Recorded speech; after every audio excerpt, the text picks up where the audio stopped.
आज हम class 10 math chapter 3 exercise 3.1 पढ़ेंगे। सबसे पहले इसमें हम देखेंगे जो रेखा को निरूपित करने वाले समीकरण। जैसे हम लिखते हैं ना 2x + 3y = 5। तो देखिए इसको कैसे भी लिख सकते हैं 2x + 3y - 5 = 0, ऐसे भी लिख सकते हैं। ठीक है, तो जो सामान्यतः इसका जो स्वरूप है ना वो इस टाइप का होता है। किसी भी रैखिक समीकरण का a1x + b1y + c1 = 0। ठीक है, दो चर वाले किसी भी रैखिक समीकरण का यही स्वरूप होता है, जहां जो x और y है वो क्या है, चर है। ठीक, वेरिएबल जिसको कहते हैं। और a1 b1 या c1, चाहे आप इसकी जगह पर ऐसे भी लिख सकते हैं ax + by + c = 0। तो जो a b और c है ये क्या होगा, अचर होगा, मतलब कांस्टेंट, जैसे 1 2 3 4। ठीक है, इस टाइप से। तो हम देखेंगे जो ये एक्चुअली में मान स्वरूप क्या है, ax + by + c = 0। ये रैखिक समीकरण का एक स्वरूप है। ठीक है, जहां पर x और y चर है, a b और c अचर है। चर का मतलब इसका मान चेंज होता रहता है, लेकिन ये जो है हम इसको अचर मान रहे हैं। ठीक है, अब देखिए पहला केस क्या है। जो केस है क्या है, यदि अगर हमको दो समीकरण दिया हुआ है, वो दो समीकरण एक किसी बिंदु पर काटती हैं या नहीं, या दोनों एक दूसरे के समांतर हैं, या दोनों एक दूसरे के संपाती। संपाती मतलब जब मान लीजिए कोई रेखा है तो इसी के ऊपर दूसरी भी रेखा है तो उसको कहते हैं संपाती। और जो पैरेलल होती हैं ये एक दूसरे से एकदम पैरेलल मतलब समांतर होती हैं। ठीक है, और जो प्रतिच्छेदित करने वाली तो जो एक बूंद पर काटती हैं। तो हम देख करके ही बता सकते हैं, दो समीकरण दिया हुआ है तो हम देख करके और तुलना करके बता सकते हैं कि वह दोनों रेखाएं आपस में प्रतिच्छेदित कर रही हैं कि नहीं, या एक दूसरे के वो समांतर हैं, या एक दूसरे के संपाती हैं। ठीक है, उनके हल निकलेंगे कि नहीं निकलेंगे, ये सब हम बता सकते हैं। तो पहला केस है 1, देखिए यदि a1/a2 मतलब ये a1/a2 is not equal to, बराबर नहीं है b1/b2 के, तो रेखाएं एक बिंदु पर प्रतिच्छेदित करती हैं। मतलब ये दो रेखाएं एक बिंदु पर काटेंगी, और जो ही एक बिंदु पर काटती हैं तो इसका एक हल निकलेगा, मात्र एक। अगर ये आपको मिल जाता है तो उसका एक हल निकलेगा, और अगर हल निकलता है तो उन दोनों रेखाओं को कहेंगे हम क्या, संगत। अगर हल निकलता है तो क्या कहलाएगा, संगत कहलाएगा। ठीक है, अब चलते हैं केस 2 में।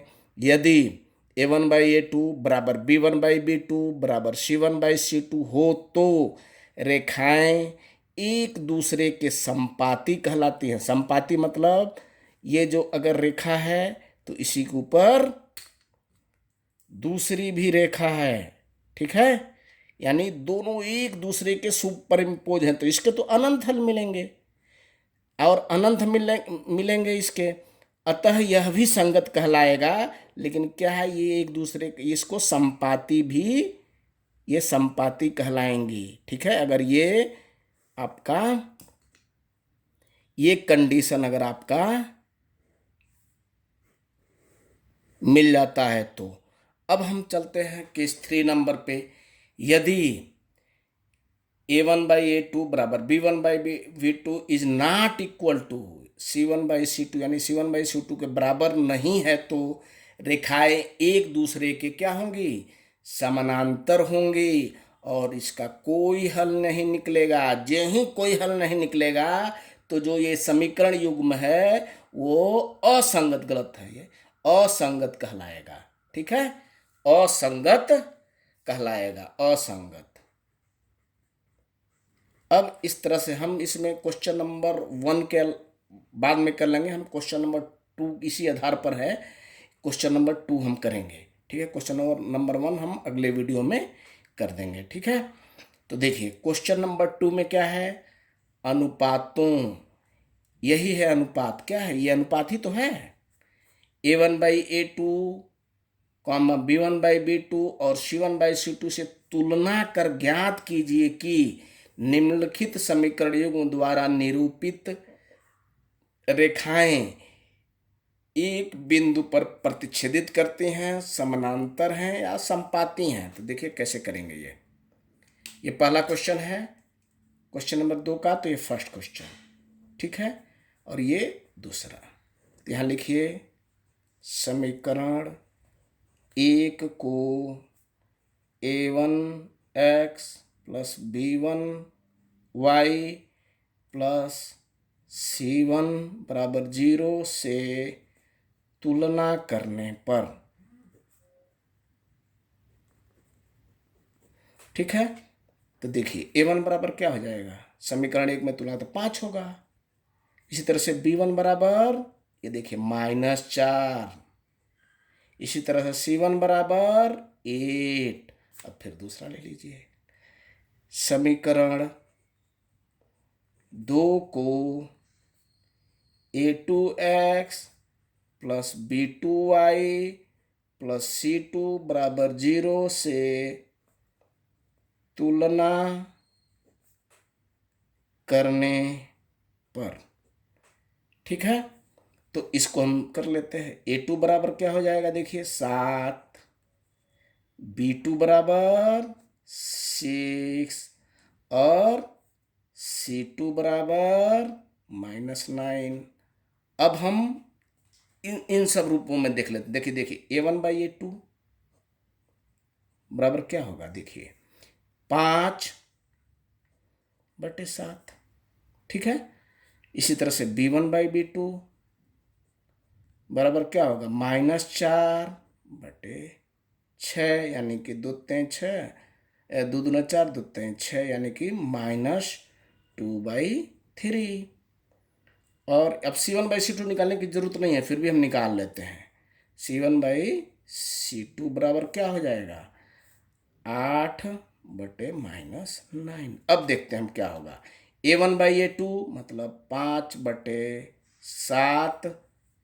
ठीक है, A1/A2 बराबर B1/B2 -2/3। यहाँ हम क्या देखते हैं, यहाँ हम देखते हैं कि A1/A2 मतलब A1/A2 B1/B2 ये इसके बराबर नहीं है। तो हमारा जो केस नंबर 1 है वो यहाँ पर लागू होगा। ठीक है, अगर ये A1/A2 is not equal to B1/B2, तो रेखाएं हमको क्या पता करना था कि रेखाएं प्रतिच्छेदित करती हैं, समांतर हैं या समपाती हैं। तो हम देखेंगे क्या लिखेंगे हम, रेखाएं प्रतिच्छेदित करती हैं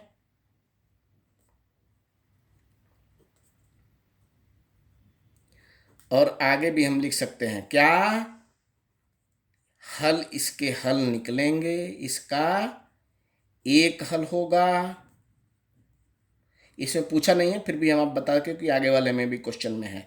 एक ये क्या कर रहा है, प्रतिच्छेदित कर रहा है, इसका एक हल निकलेगा और इसको हम कहेंगे यह समीकरण संगत भी होगा। ठीक है, जब हल निकलेगा तो वो संगत होगा। क्वेश्चन नंबर 2 का पहला समझ में आया कि नहीं। ठीक है, हमारे ख्याल से आप लोगों को अच्छी तरह से समझ में आ गया होगा। अगर नहीं समझ में आया होगा तो हमारे व्हाट्सएप पे आप पूछ सकते हैं, व्हाट्सएप के माध्यम से। ठीक है। अब हम करेंगे क्वेश्चन नंबर 2 इसी का। क्वेश्चन नंबर 2 क्या है? 9x + 3y + 12 बराबर 0। तो ये हो जाएगा आपका समीकरण 1, ये हो जाएगा समीकरण 2। तो यहाँ लिखेंगे सेम चीज, समीकरण 1 को a1x + b1y + c2 बराबर 0। अगर इस टाइप से ना हो, अगर मान लीजिए इधर 12 है ना, +12, इधर अगर माइनस कुछ हो, -12 होगा तो इसको इधर लेकर के आ जाएंगे, ठीक है, तब तुलना करेंगे। से समीकरण तुलना करने पर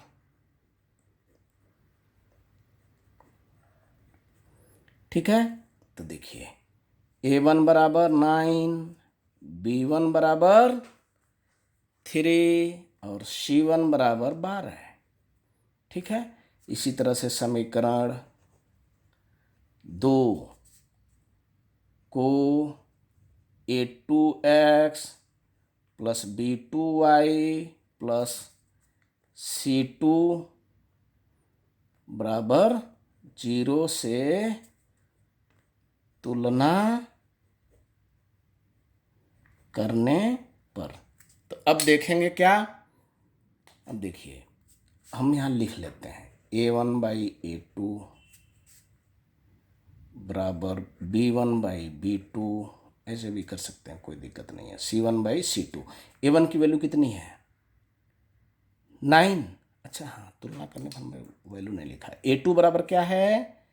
a2 बराबर 18, b2 बराबर 6 और c2 बराबर 24। तो a1/a2, तो a1 कितना है? 9 बट a2 कितना है? a2 18, फिर b1/b2 कितना है? b1 कितना है? 3/3 और b2 कितना है? 6। इसी तरह से c1 कितना है? 12 और ये हो गया आपका 24। अब हम इसको काट देते हैं। 9 का 9, 9 दूनी 18, 3 का 3, 3 दूनी 6 और 12 के 12, 12 दूनी 6। आप देखेंगे ये भी क्या हो गया? 1/2 बराबर 1/2 बराबर 1/2, यानी कि a1/a2 बराबर b1/b2 बराबर c1/c2 यहाँ पर आ रहा है। तो हम क्या कहेंगे? हम कहेंगे कि ये दोनों रेखाएं आपस में समपाती हैं। क्या?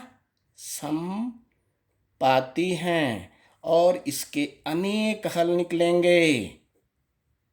और क्या होंगी? ये संगत होंगी। जब हल निकलेंगे तो वो संगत होंगी। समझ में आया?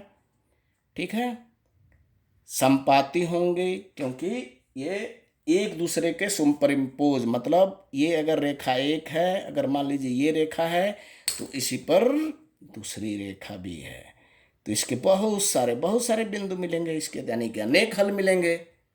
ठीक है, इस तरह से यह क्वेश्चन हो गया। अब हम क्वेश्चन नंबर 3 करेंगे। ये पहला क्वेश्चन, ये दूसरा क्वेश्चन। ठीक है, ये दूसरा समीकरण, ये पहला समीकरण है, दूसरा समीकरण। तो लिखेंगे यहाँ समीकरण 1 को a1x + b1y + c2 बराबर 0 से तुलना करने पर। ठीक है, a1 बराबर 6, b1 बराबर -3 और c2 बराबर 10। ठीक है, इसी तरह से समीकरण 2 को a2x + b2y + c2 बराबर 0 से तुलना करने पर। ठीक है, तो a2 बराबर 2, b2 बराबर -1। देखिए अगर कुछ नहीं है यहाँ -y है, यानी कि -1y है। ठीक है, तो B2 बराबर -1 और C2 बराबर 9। ठीक है, तो अब हम देखते हैं A1/A2 बराबर B1/B2 बराबर C1/C2। अब देखते हैं क्या होता है। अब देखिए A1/A2 मतलब 2, 6/2 बराबर -3 बराबर नहीं भी लिख सकते हैं, -1 लास्ट में लिख सकते हैं हम। -1 माइनस माइनस प्लस हो जाएगा। ठीक है, और ये हो जाएगा बराबर 10/9। अब देखिए यहाँ ये क्या हो जाएगा, 2 3 6, 2 का 2, और ये हो जाएगा आपका माइनस माइनस होकर के ये प्लस हो जाएगा। यानी कि ये और ये दोनों बराबर हैं, लेकिन ये बराबर इसके नहीं हैं। यानी कि A1/A2 बराबर B1/B2 is not equal to C1/C2। अगर ये आपको मिल गया, इसका मतलब ये है, यहाँ मिल भी रहा है, ये माइनस बटे माइनस, माइनस अगर को भाग देंगे अगर माइनस से तो ये प्लस होता है। ठीक है, तो अगर ये मिल गया हमको तो इसका मतलब ये है कि यह रेखा आपस में दोनों रेखाएं समांतर होंगी और इसका कोई हल नहीं निकलेगा, कोई हल नहीं निकलेगा। ठीक है, और जब कोई हल नहीं निकलेगा तो ये असंगत होगा, ये दोनों आपस में असंगत होंगे। ठीक है, फिर हम अगली क्लास में जो पहला क्वेश्चन छूट गया है उसको करेंगे। ठीक है, सब इसी पर, यह चैप्टर, यह जो एक्सरसाइज, ये प्रश्नावली 3.2 है, ये इसी पर आधारित है ज़्यादातर। ठीक है, फिर हम अगला क्वेश्चन करेंगे। ठीक है, अगले वीडियो में। धन्यवाद।